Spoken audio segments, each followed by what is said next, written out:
Saya Cornelius Ginting, selamat datang di Forex Desa. Dalam channel ini Anda akan mendapat berkat firman Tuhan untuk rohani Anda. Kalau rohani Anda sehat, maka badan Anda sehat, finansial Anda sehat, dan keluarga Anda diberkati oleh Tuhan. Aktris senior Yati Surahman mengisahkan perjalanan spiritual yang ia alami sampai akhirnya memutuskan pindah agama dari Islam ke Kristen. Masing-masing orang bebas memilih dan berkeyakinan atau berpindah keyakinan. Apakah dari Kristen ke Islam, atau dari Islam ke Kristen, atau dari Buddha ke Kristen, dan sebaliknya.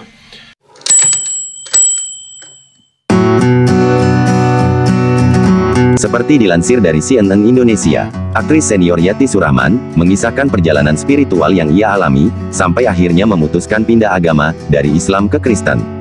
Dalam sebuah tayangan The Miracle of Life yang diunggah di YouTube pada tanggal 17 Februari tahun 2022, Yati menyebutkan bahwa dirinya sudah mulai tertarik dengan agama Kristen sejak usia 12 tahun. Perjalanan hidup dari 12 tahun, saya sangat sederhana pengalamannya, hanya melihat pohon Natal, kata Yati. Saya merasa pohon Natal itu indah. Yati menyebut, semasa kecil dan tinggal di rumah orang tuanya, ia memiliki tetangga beragama Kristen dan kerap ia datangi. Yati menyebut mendatangi tetangga tersebut, mulai dari bermain bersama anak mereka, hingga berbagi cerita.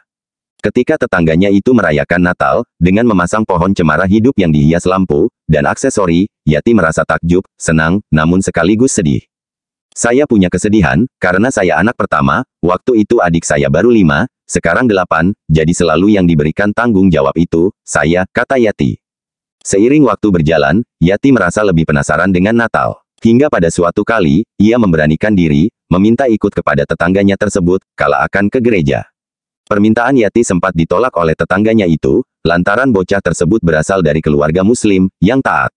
Namun Yati tetap bersikeras, untuk ikut ke gereja.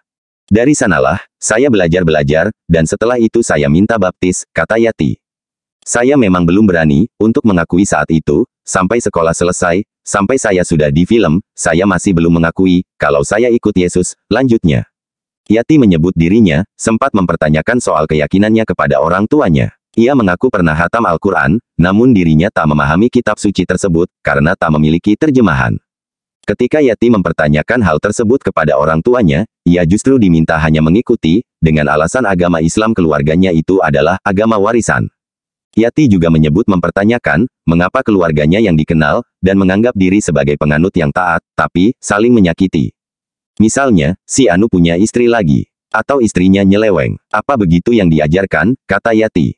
Yati mengaku, selama dirinya belum berani mengungkapkan diri sebagai seorang Kristiani, ia masih melakukan salat. Namun ia menyebut salatnya itu, hanyalah gerakan semata, dan sempat dikritik oleh keluarganya. Yati juga mengisahkan, perjalanan rumah tangganya, yang sempat kandas. Kala itu, ia sempat menikah diam-diam, dengan seorang pria beragama Kristen. Namun kala itu, Yati masih belum terbuka, telah berpindah agama. Ternyata, setelah 8 tahun perkawinan itu berjalan, suaminya saat itu mengaku, tidak kuat karena mendapatkan tekanan dari keluarga Yati, dan dianggap sebagai penyebab Yati berpindah agama. Namun Yati menyebut, dirinya tidak akan berpindah dari Kristen, meski ditinggal suaminya kala itu. Meski kemudian Yati Surahman, akhirnya berpisah, dan mengalami berbagai gejolak kehidupan, ia mengaku mendapatkan penguatan, melalui agama yang ia anut kini. Yati Surahman yang lahir pada tanggal 8 Agustus tahun 1957, dikenal sebagai salah satu aktris senior, di perfilman Indonesia. Ia sudah berkarir sejak 1972, dan membintangi berbagai film, seperti Inem Pelayan Seksi, pada 1976, Perawan Desa, pada 1978, Gita Cinta dari SMA, pada 1979, Penumpasan Sisa-Sisa PKI di Blitar Selatan, pada 1986, Sang Pencerah, pada 2010, hingga Dilan 1990, pada 2018. Yati Surahman pernah mendapatkan penghargaan sebagai aktris terbaik dalam Festival Film Asia Pasifik pada 1980 berkat aktingnya di Perawan Desa. Oke, saya Cornelius Ginting mengucapkan terima kasih.